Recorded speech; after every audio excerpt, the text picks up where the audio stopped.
I'm just grabbing my headphones real quick. All right, mate.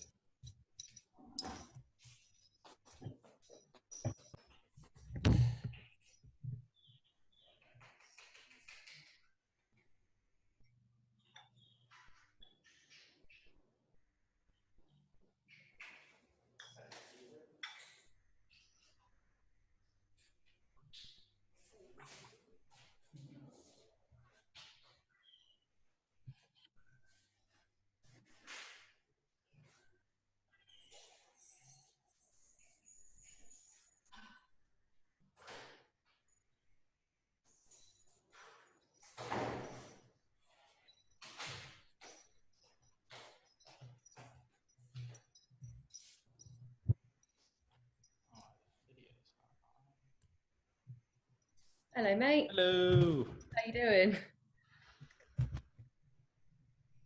How's it going? Super, super. I'm going to be able to hear you in like 5 seconds as soon as I get this little thing adjusted. There we go.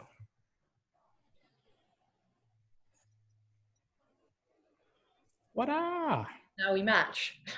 Now we're matching. Hey, hey. Oh, yeah.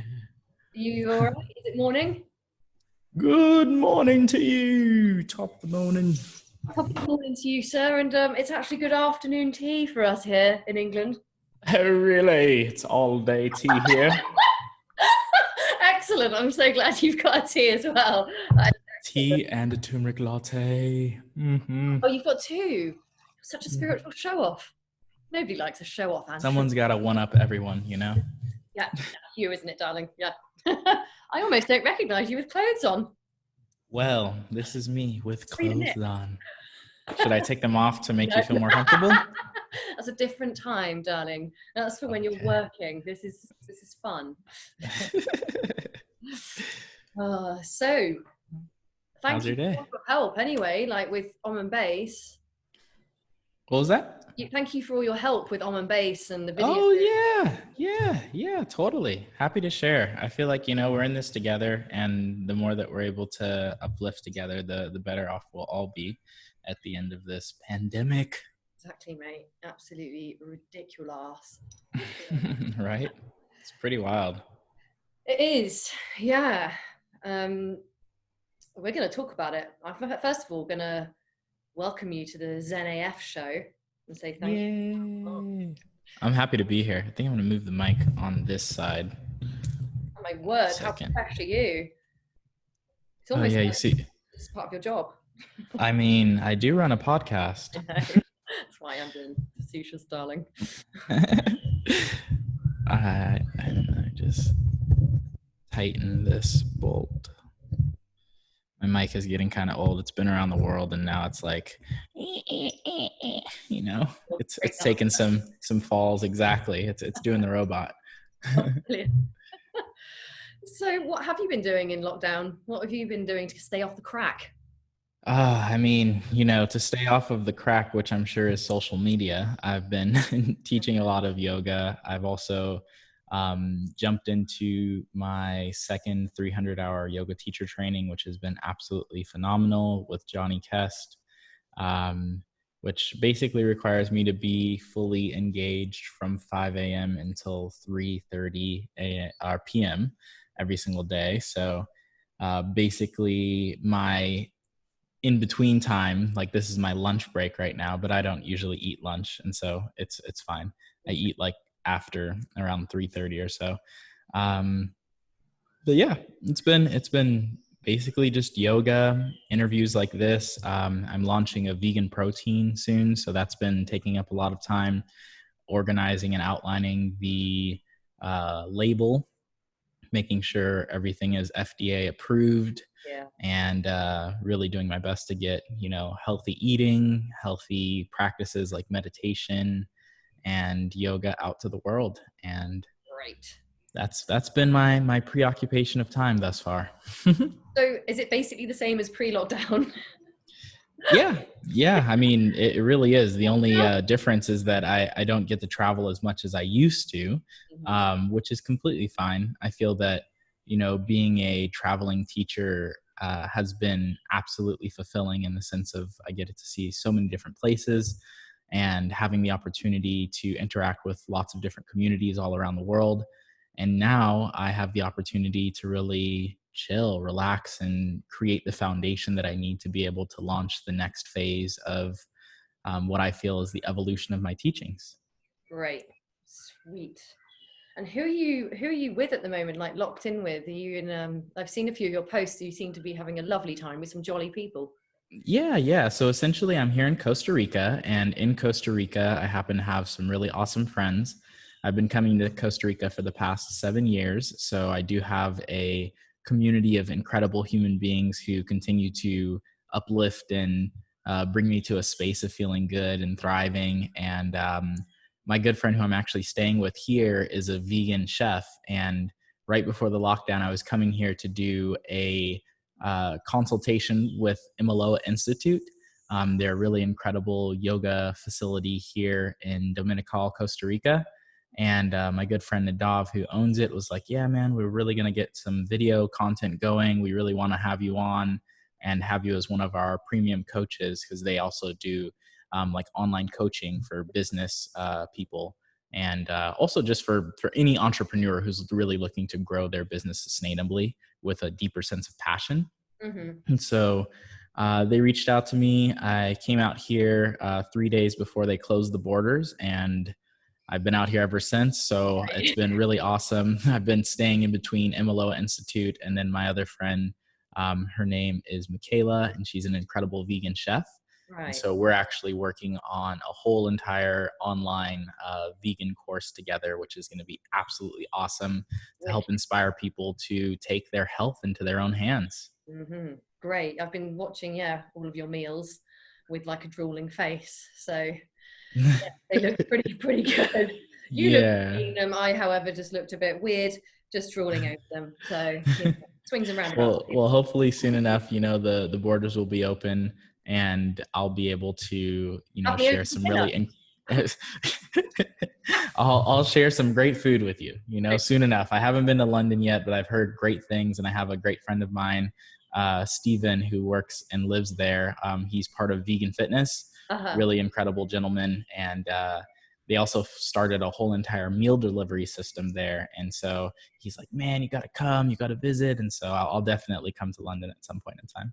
Wicked, man. Amazing. Yeah. Well, it's cold, but we drink a lot of tea to stay warm. So I'll come when it's not cold. that's like 3 days in August, darling. It's a bit of a narrow Yeah. window. Every now and then you got to catch those narrow windows. Yeah. It's boiling right now. I've been outside sunbathing like all day. Oh, so it's nice. Yeah, it's really good. Weirdly, really hot. So yeah, early summer. Mm-hmm. I wanted to ask you a couple of things about, so obviously you're a very upside down man. Yes, I do love inversions. Lovely upside down man, which so how I first sort of found you was on Instagram, right? So I was just in lockdown, innocently scrolling, fingering through my phone, and then I get this, right? Upside down, naked, beautiful chap. So do you know what you're doing to women across the world, first of all? I mean, Very probably naughty. making them very enticed and invigorated. Marketed. I enjoy invigorating people, men, women, Yeah, birds, dogs, that's what we're everyone. doing here. So brilliant. I just help to keep the prana flowing, That's definitely one way of putting it, darling. Yeah, sure. So then I basically bought your course. Oh, the handstand app? Yeah, mate. Yeah. Did you enjoy it? Well, darling. So then I got straight into obviously creating an online festival, and I haven't actually done hardly any yoga. Come on, get No. back to those handstands, Rach. What you think you're doing, sharing yoga with the world? Well, this is what I was going to say. So, like yoga, when I started studying it a million years ago, it was minimal handstands. Do you know what I mean? It was, and now it's kind of become. Is it acrobatics? Is it yoga? I don't know. My wrists are a bit painful, darling. What's going on? So Yeah. I want to know what your, because you're obviously really excited by them, and people love your love for them. So yeah, tell me about what it is. Are you just showing off, or is it spiritual? Well, I would have to say that any action that is done with presence and with your heart is a spiritual action. And I find that sometimes people see things and they may feel intimidated, or they also may feel a sense of animosity, or they also may feel a sense of jealousy. Yeah. And those are all, I would say, avidyas. So, like false reference points, you know? And essentially, when we look at another human being doing something, if we look through an eye of compassion, that maybe that action is bringing them into a deeper sense of alignment with themselves, then we would see, the dog scratching its head. We'd see, the bird chirping in the tree. We'd see, the dog walking down the street, the human doing a handstand, the person sitting in meditation, the woman, flipping her hair, as all actions of love and light. And Hmm. I feel that, to be honest with you, handstands are one of the most incredible ways to put your whole entire engaged, completely focused energy on the earth. When you put your palms to the earth and you really feel that energy reverberate from your palms, through your wrist, into your forearms, into your shoulders, through your spine, all the way through your legs, into your toes, Hmm. that is a very energizing pose. And that is really the reason that I do the handstands, is because it brings me to a deeper sense of presence. Because you can only really be thinking about your breath Mm. and where you are in time and space when you're balanced upside down on your hands. Sure, yeah. Um, and yeah, obviously, I was only joking about you being a show off. And I was going to say I about, took it personally, okay? well, I hope you go for a little cry. Get it out of your system. Um, After this interview, we're going to have a real conversation. excellent. You're going to interview me about my anger issues. How rude I am. So there was something else I was going to say about that, but I can't even remember. Oh, I know. It was a backhanded compliment. I was going to be nice. Oh. So the reason, so obviously there's lots and lots and lots of, you see lots of people doing handstands and arm balances, right? Mm-hmm. And the reason I bought yours was not just because you were naked upside down. It was because I'm not naked on the ads, okay? it was because this is a big compliment now. You didn't come across as an idiot. Hmm. You were like a real human. Yeah. So, I mean, that's a compliment, mate. Because I thank have you. seen a lot of people doing handstands, and I could have bought many, many courses, but I was just like, this geezer's legit. Aw, thank you. I really feel that, if you do anything with your heart, you're going to resonate to the people who are the great audience that are going to support what you're doing. And I truly think that in today's time, like, the more that we're able to shine fully with our hearts, the more that we'll attract the people that are going to support what we're doing. For sure. And I honestly, like, to the depth of my heart, I feel that we all have this opportunity to shine right now more than ever. Like, we Totally. all have the opportunity to tap into our talents, to really bring forth what makes us shine, what makes us happy, what makes us feel of service to humanity. Hmm. And what makes me feel of service to humanity is teaching yoga. And I find that right now, more than ever, people are very attracted to the asana postures. So Yeah, I'm like, okay, what's one of my favorite asana postures to be able to teach people? Handstands. for sure. Well, There went the 30 days to handstand. yeah. But the cliff stuff, how did you get into that? Just, oh, I'm gonna do this on the edge of a bar was one of them. It, Not a bar with beer, people. A bar on, was it on a bar that you did it on a I've balcony? done it on ledges. I've done handstands on edges of houses. I've done handstands on edges of buildings. I've done handstands on tips of mountains, cliffs over the ocean, Wicked, man. even once on a boat mast. That was pretty cool. When you That do was it, probably the like, hardest one, because the boat is actually moving, oh, dude. and so, like, your center of gravity changes. Whereas if your hands are just on the top of a mountain, like I did a handstand on the diving board in Yosemite, and that's honestly one of the most grounding, incredible places that I've ever done a handstand on, simply because you just have this depth of energy that grounds into the earth, and feeling that puts you in a space where you have to be present. And when you have to be present, it's almost like a near-death experience. Like that adrenaline starts running, that epinephrine, that really deep sense of like oxytocin, like, oh, like the dopamine, all the good stuff starts flowing through your body. And that feeling is really what I truly appreciate. And it's not to say that I'm an adrenaline junkie, because I don't do handstands on cliffs every single day.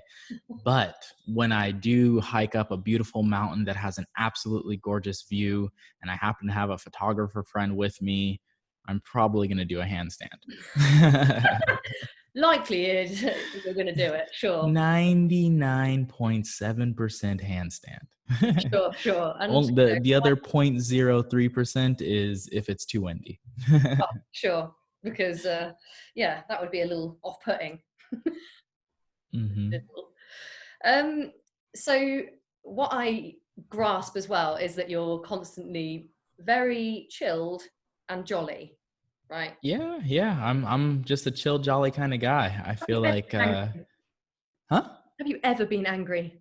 Oh, certainly. Yeah. Right. I was actually, I would call it mildly frustrated yesterday with, uh, I would call him an acquaintance who happened to just, be completely. Well, I'll actually tell the story. So Okay, it's sure. my good friend Michaela, who I'm staying with.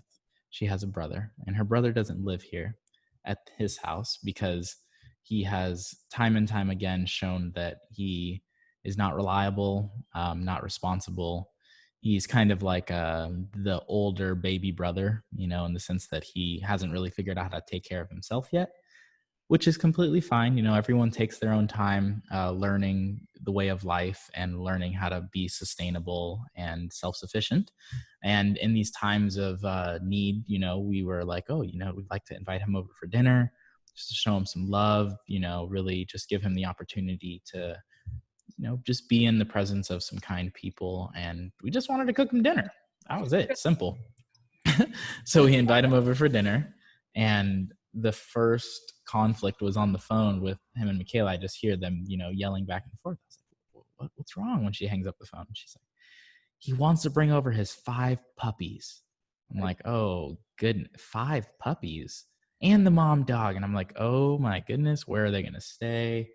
We've got, a backyard. We just planted a garden in the backyard with fresh little veggies sprouting up. And exactly, what do puppies like to do? And and we had just cleaned the house. Every Sunday is like, Sunday self-love day. Take baths, clean the house, make tea, don't answer any phone calls, don't look at the computer type of day. And so the house is spotless.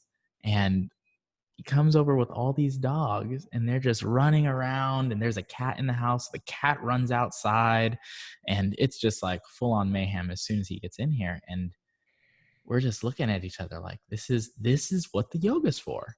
This is that opportunity to Yeah. take those deep breaths and to really be patient, because obviously this person needs our kindness, our compassion, and we can really use this as an opportunity to tap into all of that work. Mm-hmm. All of this yoga every single day, all the meditation every single day, all of this healthy eating, it's all to be able to be a prime example of what it means to be benevolent and compassionate right now. Yeah. So that was the experience. It was a very frustrating evening, in the sense that, when you see someone not care about the dogs pooping on the carpet or peeing on the nicely clean, floor that you're planning on practicing on tomorrow, and, just running around, running amok. Defecating, darling. Yes. Yeah. Oh, So it was a good one though. It was like, deep breaths. yeah. Take those deep. Breaths of kindness. Yeah. Well, you've got the Angry Unicorn video if you need to release anger. She's got some good tips for you, I definitely. know, with the bacon chips. Woof. That was a blowout right there. They were vegan, just FYI. They're called vegan. I actually wanted to talk to you about you are vegan, fully vegan. Yes. I've been plant-based now for 9 years. Oh, wow, that's a long time. Yeah. Jeepers creepers. And I think I watched a video that said that you grew up, are you from Barbados? Yeah, I'm originally from Barbados, and I really like that mix that you sent me. Which Boogum, boogum, boogum, boogum. You Excellent. know, the dancehall mix. Come on. The dancehall mix. Yeah, yeah, yeah. Yeah.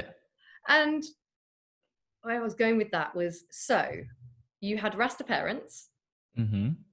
and you obviously like music. I love music. I absolutely love music, from, Gregory Isaacs to Sizzla, Steel Pulse, Black Uhuru, Nice. all the old school roots rock reggae.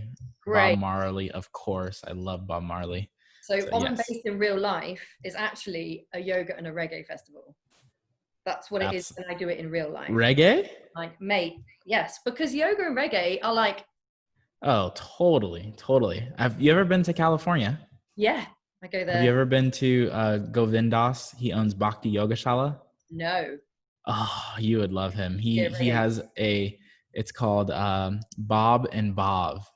So Oh, it's a Bob Marley class, and it's a Bhakti Yoga class, nice. and it is pure magic. He chants and sings and then plays Bob Marley, and you're going through these flows all hot and sweaty, and it's just like pure love, like Nice. that's positive vibration. Yeah. The so it's a festival, but on base is also a class, right? So it's like a 7 chakra yoga flow punctuated with chakra dancing. And Oh, that's in reggae and it moves up different tempos. But when we get to throat chakra, we actually usually sing a Bob Marley tune as like our Vishuddha practice. So that's a beautiful one. I mean, which one do you usually choose? Which is your favorite Bob Marley song? well, for this purpose, because everyone knows the words, no matter what country they're from and what language they speak, they know the words. Either Mm-hmm. Three Little Birds or One Love. Yeah, that's what I was It's gonna say. obligatory. As soon as you come out the womb, you know the words.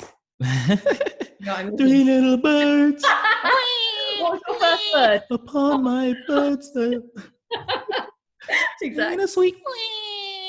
Yeah. Oh my goodness, you're a What a beautiful baby. voice you have, Andrew. You should really be putting that down to some beats. One day, one day. With your lovely microphone that you have there. Check one, check two. Can you guys hear me out there? Oh, the other part of being from Barbados, right? Mm-hmm. Cannabis. Is that one of your things? So Canna Bliss is a good friend of mine. She started a yoga retreat company that is specifically based on bringing people to spaces where they can practice yoga and smoke cannabis. Mate, So Canna Bliss that is was born. genius, isn't it? What a genius. Brilliant. Yeah, she's absolutely brilliant. She's a sweetheart. Her name on Instagram is Cannabis Princess. Or yeah, I think that's what it is. I think that's what it is here. Let me see, just to make sure. Oh, Cannabis Priestess. Oh, brilliant.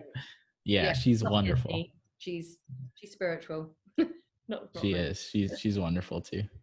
My about 10 years ago when I did a retreat, I ran a retreat in Spain, and one of the girls there got hold of some, and then she basically declared to everyone that she wasn't doing yoga, she was doing stoga because she was stoned. I mean, we need to run a retreat like that, mate. Back. I'm totally down to make that happen. I'm all about going to, beautiful places. Definitely need to go to Jamaica. I've never been to Jamaica, I've but I never really want to go. defo. It's like, yeah, the mecca of weed. So yeah, absolutely. I was in St. Lucia last year. That was lovely. Ooh, I heard St. Lucia is gorgeous. Mate, the water and the mountains and the jungle and the people, my word, they are super friendly and lovely. Yeah. Most island people are very, very kind people. Like, you got to think, if you're living on an island where white sand beaches and mangoes and coconuts are your everyday norm, Yeah. and really good cannabis and Bob Marley, come on. And sunshine, mate. Sunshine. And sunshine. Yes. Yeah. Immediately enlightened, basically. Sure. Born enlightened. Or knowing all the words and enlightened. They're getting a lot done. Truth. Being born. It's a lot to get done. Another thing that I wanted to talk to you about. So obviously, as a yoga teacher, like in today's world, we also have to earn money. So we charge for things.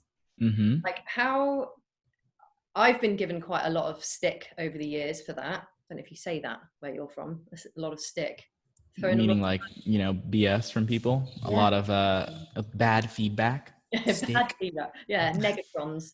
Um, Megatrons, I like that. I just say they've been drinking the haterade. oh, that's brilliant. That's brilliant.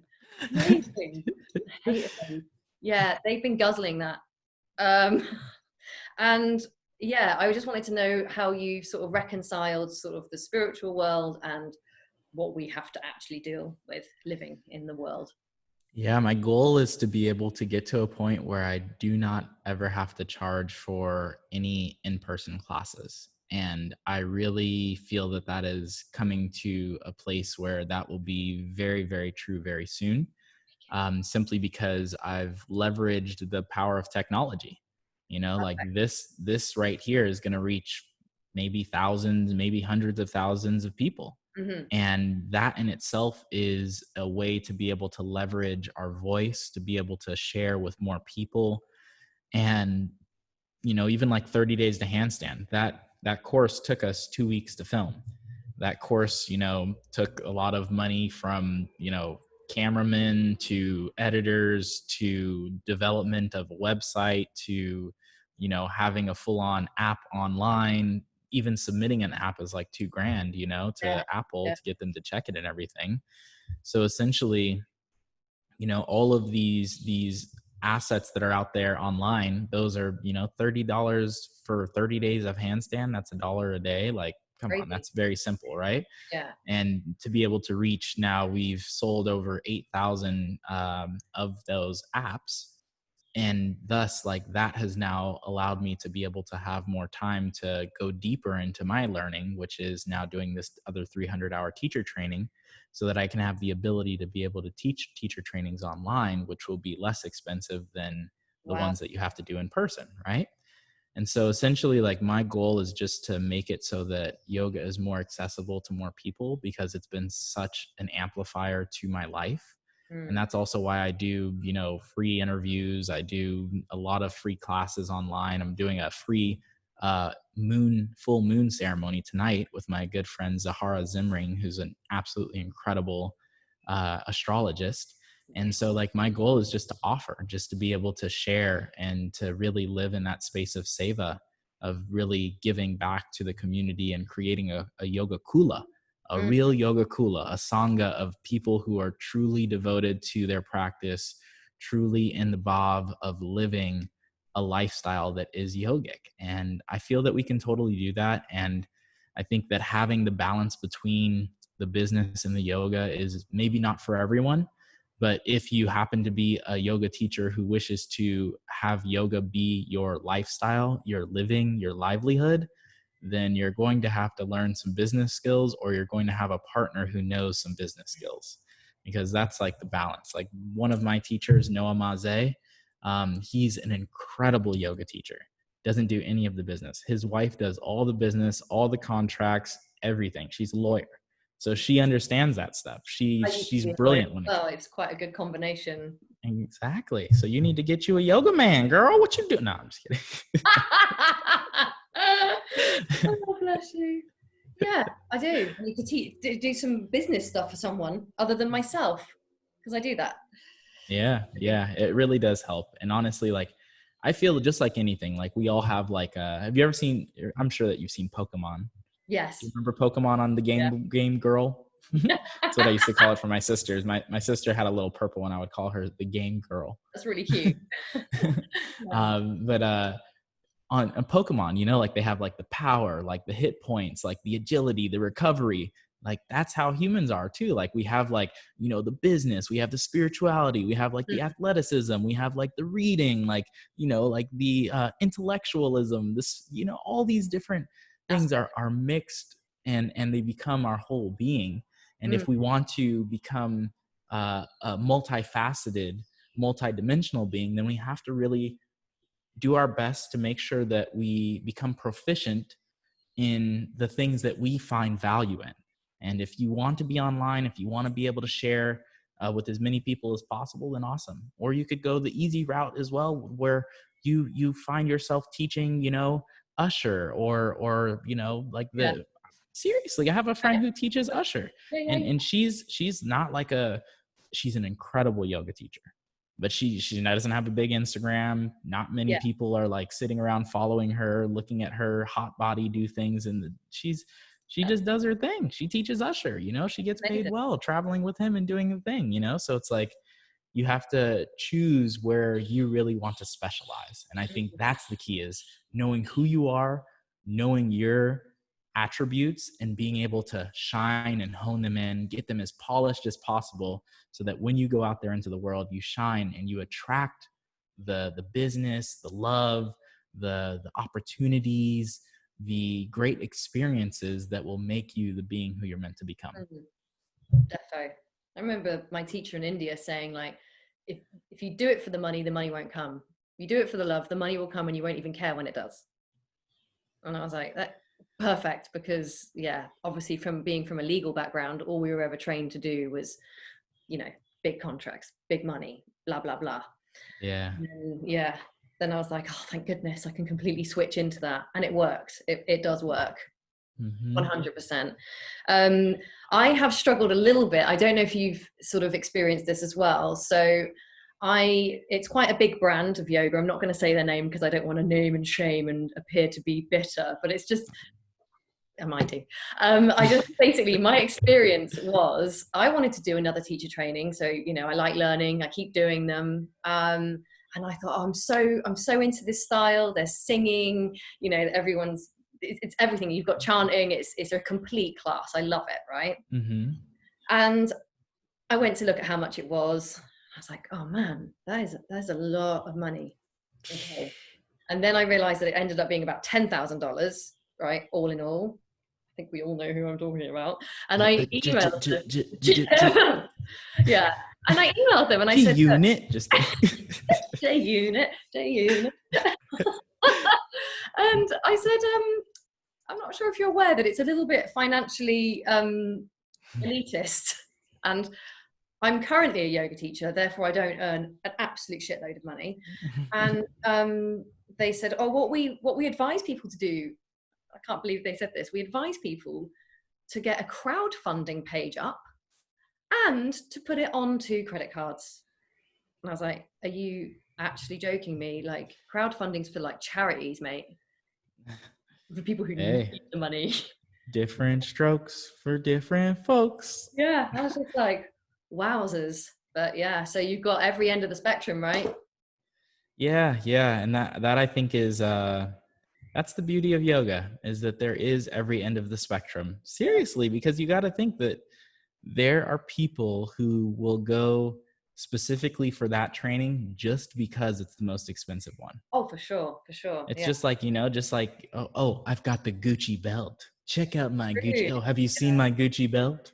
Yeah. Oh, I'm a Gucci belt wearer. I don't know if you guys know, but Gucci is, they know me. Yeah, exactly. So it's a thing. It's a thing, Yeah. And that I think is just the world we live in. It's the world we live in, where people are attracted by material wealth. And I also think that people value things that are more expensive. Why? Because it's more expensive. Oh, like this must be better just because it costs more. Yeah. And I think that's actually what is crumbling right now. I think is so this, too. this the easiest way I could put it is it's an illusion. It's a false sense of security that's based on financial value. And right now we're realizing that financial value is not as important as intrinsic value, which means the longevity of the knowledge and the wisdom that you're able to extract from whatever object, whatever learning, whatever teaching, whatever it is that you are quote unquote paying money for. Because essentially everything is just a value exchange. It's a give and receive. So if you're giving for something and not receiving the value that you gave, then obviously there's going to be a big fault there on someone. And we're realizing now that there's a big fault on a lot of the institutions that have said, oh, go to college and you're going to get out and get a good job. You're going to pay 20 to 100 grand and you're going to go out there into the world and you're going to just like, remember that same exact school, right, of yoga was saying, hey, just put it on your credit card. Yeah. Now we're looking and like, where's that credit going? Where is all that intrinsic value going? Yeah. All of that fake computer money. Exactly. Yeah. Money that doesn't exist. And now we all realize that health is wealth. Funny that. Mm-hmm. Wow. Self-sufficiency. Wow. Go to function. Sovereignty. Vegetables. What? Green vegetables are important. Growing them. Turmeric? Outside turmeric. Yeah, I just live on turmeric and mung beans actually now. Pretty good for you. Sprouted mung beans are no joke. Well, my mum lives on a mono diet because she has severe arthritis. So we do a lot of Ayurvedic food, right? So she has dal, mung bean dal a lot. And we have turmeric latte quite a lot. Come over sometime. It's a hoot. Sounds like a great place. So yeah, we love the mung beans, the sprouted mung beans, all the cooked mung beans. Do you know what I mean? Yeah, they're great. They are great. I wanted to ask you one more thing, I think. It's about the guru culture, which I also think is sort of doing the same thing as the money, darling. Yes, it's definitely.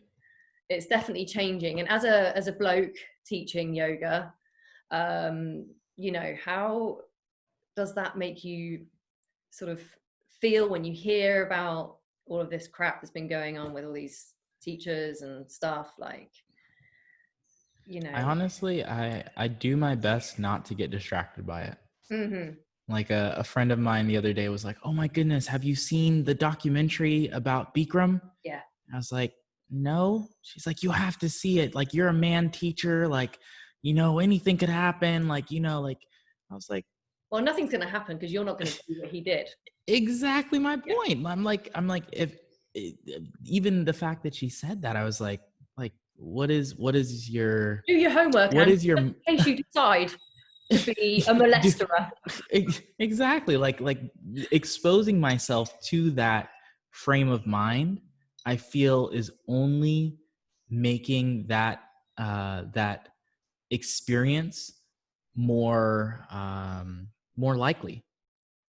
Because I think that it's like already like you're putting it in your head, right? You're planting a seed of possibility, right? Whereas if I completely were oblivious to that even existing, then I continue upon my life doing as I do while aligning with the things that are true to me, which is, reading the Yoga Sutras, reading books on music and music theory and, writing in my journal, writing poetry.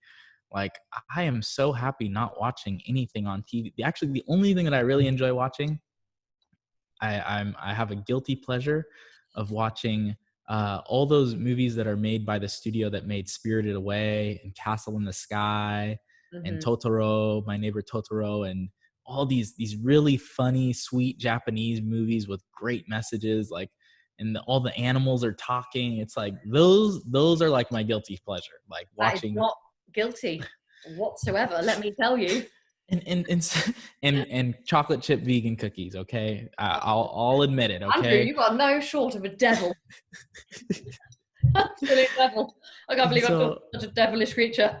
And it's so interesting because it's like I feel that a lot of people, like you were talking about this guru culture, right? They put people on a pedestal. And when you put someone on a pedestal, what it does is it gives them a power that, just like intrinsic value, right? That power is completely on the perceptor of the receiver, meaning that the person who is receiving that voice, those teachings, is giving that person power, right? So if you're not, I will completely admit that I started off in Bikram yoga. My teacher was a woman. She was just as physical as I'm sure many of the men teachers that have been known to sexually have harassed or abused other people. Right. And I will say, from a man perspective, she was very physical. Did I Yeah. ever think that she was touching me in a way that was sexual? I wouldn't call it sexual. I mean, she very often put her hands on my hips, very often put her hands on my legs. Mm-hmm. And it is what it is. It's yoga. It's what you sign up for. It's what you choose to subscribe to. And I Mm. think that ultimately we all have a choice, and we have to come back to the understanding that our power is gifted to one another. Mm. So right now we're empowering each other by having this conversation, right? So in a teacher-student relationship, we're empowering our teacher to be able to provide us with the most informative direction that they can possibly give within their own experience and knowledge of yoga. For And sure. everyone has a different perspective, and everyone Yeah. has a different upbringing. Everyone has different insecurities. Everyone has different trauma.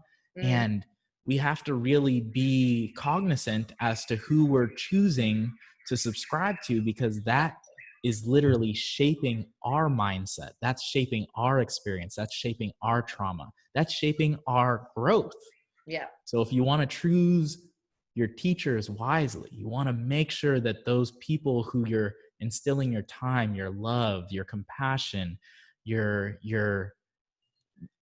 it's invaluable. It's Mm. invaluable, the relationship between a teacher and a student. And that's, I think that the guru perspective is dying, yes, which is a good thing in the sense that we're realizing that everyone can be your guru. And You it's know, really good the for you. You don't have to, you learn something from them, but you develop it yourself. So like, you don't hand all of yourself over to someone else. You know what yeah. I mean?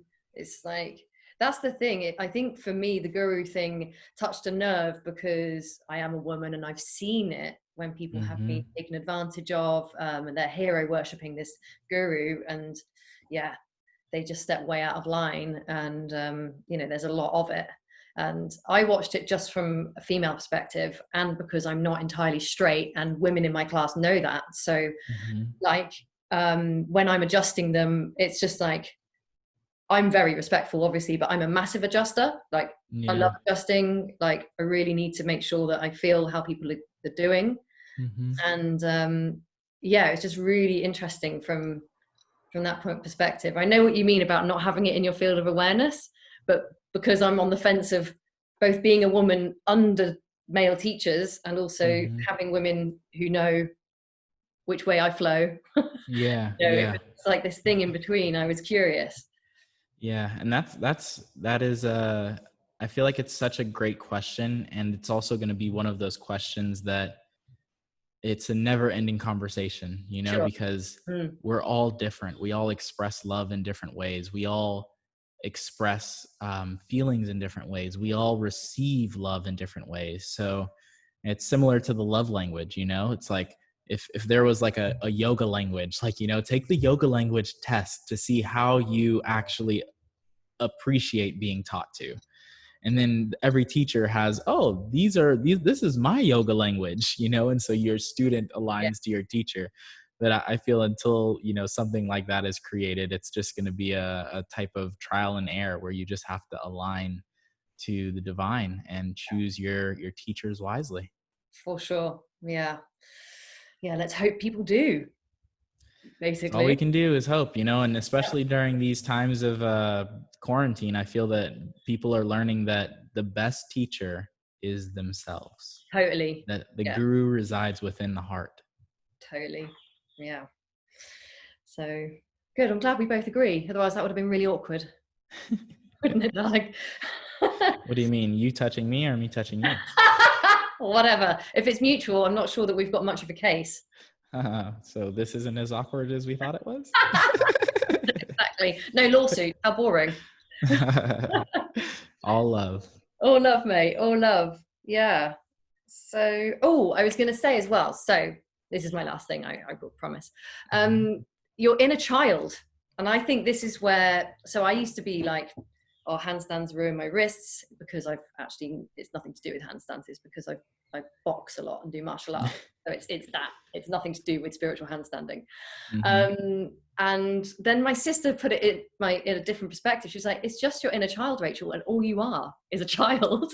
You should be handstanding. So yeah, how do you feel about that statement? I totally think that the inner child wants to be upside down. Do you remember when you were a kid and doing like airplane with your mom or your dad, or Yeah. like, being held upside down? I remember my dad used to hold me upside down and swing me like this. Like, Yeah. I remember that. And the fact that like those are the memories that I remember are like me being inverted, like, seeing the world upside down. That I think is why I truly appreciate handstands, inversions, headstands, like acro yoga. I love acro yoga. I love being able to share, human connection. And I think that's really what we got to come back to 100%. is a deep Absolutely. understanding of human connection. And I think that after this, epidemic, quarantine, all that jazz, I think that once it's all said and done, that people are really going to appreciate each other a lot more. Yeah, definitely. For sure. Crikey, I don't know what it's going to be like as soon as I'm able to actually touch someone. Right? It's going to be like a hug orgy. I hope so. I think I might arrange it on Zoom, to be honest, beforehand, so that we can all prep and then go for it. Make sure that you have your You, fuzziest shirts on. everyone's just upside down, topless, free the nip, orgy time. Brilliant. Hey, it's all love. It's all love, It's one actually way or just another. full love. It's just energy. Excellent. Great talking to you today. I Thank really you. appreciate your time, Rach. I really appreciate what you're doing with Own Base, and so excited to continue to make magic with you. Oh, you too, mate. Thanks ever so much. You're a bloody beauty. Aw. And I might be sending you one of these. Ooh, I'm Zen as FK. F double star K. 40 little stars in between. I like that. So I will be sending you one of those as a thank you. And you're a bloody beaut. Thank you so much. Definitely. Only a reflection. Have a blessed one, and namaste. Namaste. Nice one, mate. Yeah. Thank you. I'm gonna stop recording. Have a great day. Or do you want to have any like